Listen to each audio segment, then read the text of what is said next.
안녕하세요 여러분. 오늘은 토지 대장과 함께 확인해야 할 서류들 중 첫 번째, 토지 등기에 대해서 알아보겠습니다. 토지 등기는 토지에 대한 소유권, 그리고 근저당, 지상권 등 권리관계를 보여주는 서류입니다. 대한민국 정부에서 관리하는 서류가 아니고요. 대법원 산하의 등기소에서 관리하는 서류입니다. 발급이나 열람을 하시려면 정부24 사이트가 아니고 등기소 사이트에서 가능합니다. 일단 토지 등기를 한번 보겠습니다. 간단한 토지 등기는 한 페이지에 끝나는 경우도 있지만 지금 이 등기는 10페이지나 되는 우여곡절이 좀 있는 등기입니다. 상단 가운데에 토지 등기사항 전부증명서라는 정식 명칭이 보입니다. 말소사항 포함이라는 것은 현재는 효력이 없는 과거의 이력들까지 모두 표시된 서류라는 뜻입니다. 예를 들어 소유자의 주소지가 바뀐 경우라면 소유자가 기존에 살던 주소지에는 붉은 줄을 긋고 이사간 새 주소지를 밑에 써주는 식입니다. 등기를 발급받으실 때에 말소된 것들은 빼고 현재 유효한 사항만 발급받으실 수도 있습니다. 발급이나 열람 과정에서 현재 유효 사항을 선택하시면 됩니다. 고유번호는 크게 신경 쓰실 필요 없고 중요한 건 소재 지번입니다. 이 땅이 어디에 있는지 주소가 적히는데 보통은 땡땡동 19-10번지 하는 식으로 지번 주소가 적힙니다. 지도를 보시면서 내가 보려고 하는 그 땅, 그 위치가 맞는지 꼭 확인해 보셔야 합니다. 그리고 표제부에 적혀있는 지목이나 면적 등을 토지 대장과 비교해서 확인해 보시는 것도 좋습니다. 표제부가 끝나고 나면 드디어 갑구가 나옵니다. 부동산 등기는 크게 표제부와 갑구, 을구로 구성되어 있는데요. 표제부는 이 부동산의 이름표 그리고 간단 소개 정도로 보시면 됩니다. 중요한 건 갑구와 을구입니다. 갑구는 소유권을, 을구는 소유권을 제외한 권리사항 전부를 다루는데 여기 적힌 것들은 토지 대장보다도 등기가 우선합니다. 등기가 기준이에요. 요약하자면 부동산의 스펙을 확인하시려면 대장을, 재산으로서의 권리사항을 확인하시려면 등기를 보셔야 합니다. 토지와 건물 모두 마찬가지입니다. 이제 갑구를 찬찬히 한번 보겠습니다. 1번 사항으로 소유권 이전이 찍혀 있습니다. 주인이 바뀌었다는 뜻입니다. 1990년 7월에 증여를 통해 소유자가 바뀌었는데요. 여기에는 바뀐 소유자의 이름과 주민등록번호 그리고 주소가 적힙니다. 우리는 편의상 A씨라고 하겠습니다. 그 밑에는 1번 사항의 명의인 표시가 바뀌었다고 돼 있는데 주소가 바뀐 겁니다. 그래서 1번 사항 중 주소에만 붉은 줄이 가 있고 새로운 주소가 아래에 적혀 있죠. 여전히 주인은 A씨입니다. 그 밑에 바로 가압류가 보입니다. 2003년 7월 7일자 가압류 결정인데 A씨가 아마 돈 2천만 원을 갚지 않았던 것 같아요. 그 돈 2천만 원 못 받은 채권자의 이름과 주민등록번호, 주소지가 여기 적힙니다. 이 페이지로 넘어가면 2004년 12월 29일에 그 가압류가 해제됩니다. 그러더니 2005년 6월에 갑자기 임의경매가 결정됩니다. 채권자가 은행이죠.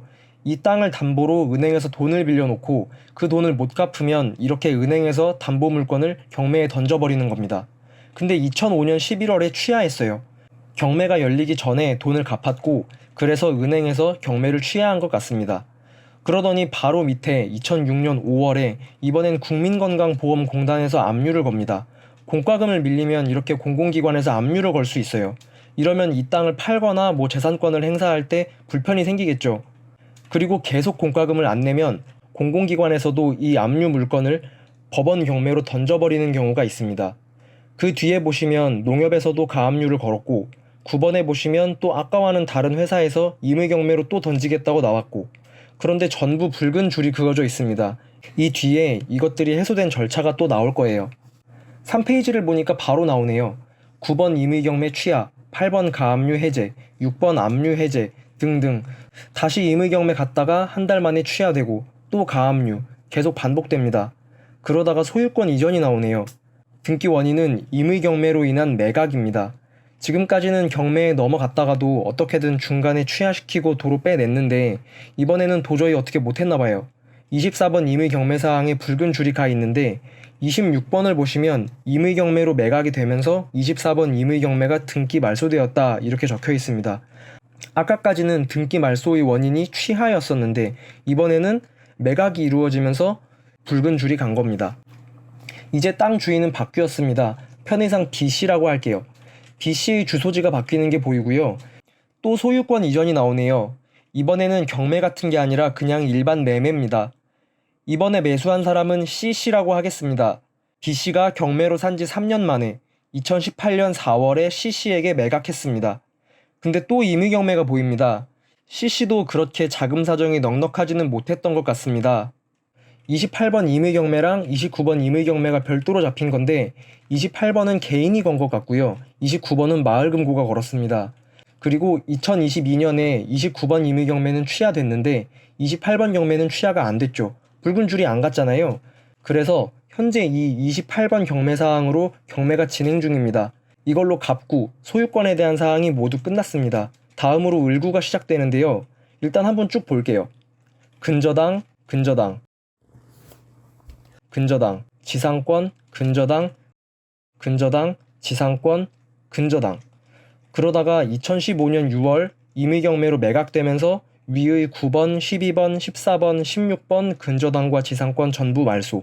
그 뒤에 다시 근저당, 지상권 반복입니다. 9페이지부터는 근저당과 지상권에 붉은 줄이 안 가 있네요. 현재 살아있는 근저당과 지상권이라는 소리입니다. 마지막 10페이지에서도 2021년 1월 29일자 근저당 잡힌 걸로 이 등기가 끝났습니다. 보시면 을구에 적힌 권리라는 게 소유권 이외의 모든 권리라고는 했지만 결국 근저당하고 지상권밖에 안 보였습니다.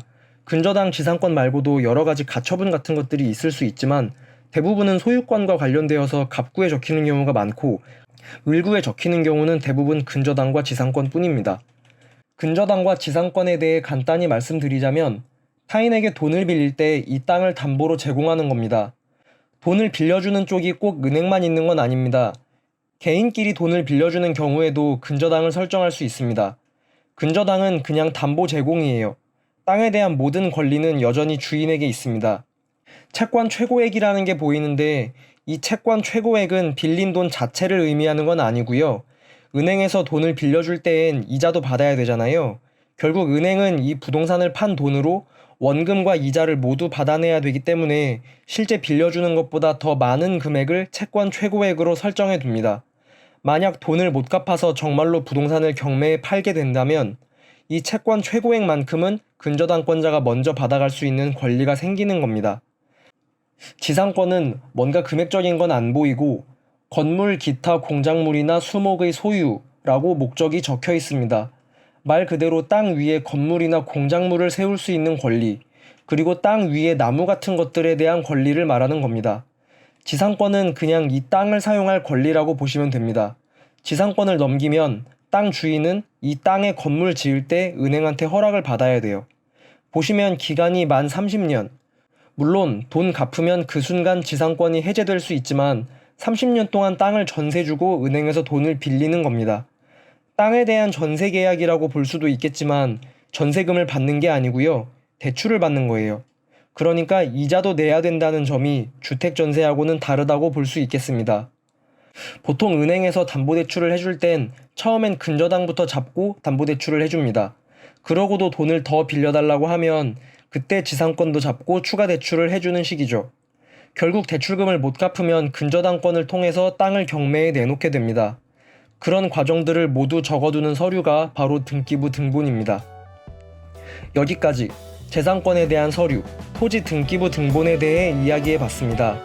땅이든 건물이든 부동산을 거래하실 때에는 대장과 등기는 반드시 둘 다 확인해 보셔야 한다는 점 말씀드리면서 영상 마치겠습니다.